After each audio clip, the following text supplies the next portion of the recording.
வாங்க ஃப்ரெண்ட்ஸ் இந்த கடைக்கு போகலாம்.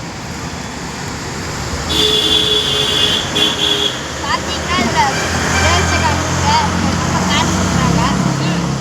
இதில் வேர்ச்சக்கான் இருக்கு ஃப்ரெண்ட்ஸ், குட்டைக்கான்.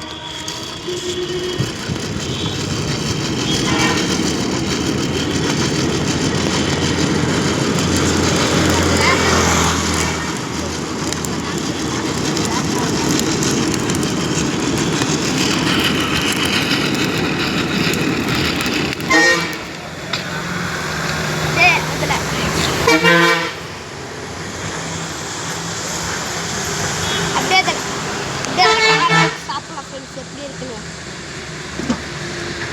சூப்பராக இருக்குது ஃப்ரெண்ட்ஸ். நாங்கள் பழம் போய் பார்க்கலாம். அது எப்படி போகிறோம் பார்த்தீங்கன்னா ஃப்ரெண்ட்ஸ், மாசா பழம் அண்ணாச்சி இதாக இருக்கும் ஃப்ரெண்ட்ஸ். இந்த மாதிரி பார்த்தீங்களா ஃப்ரெண்ட்ஸ், இதில் அப்படியே மிளகாத்தூள் போட்டு சாப்பிட்டா எப்படி இருக்கும். பாய். ஓகே ஃப்ரெண்ட்ஸ், பாய். மறக்காம சப்ஸ்கிரைப் பண்ணுங்க.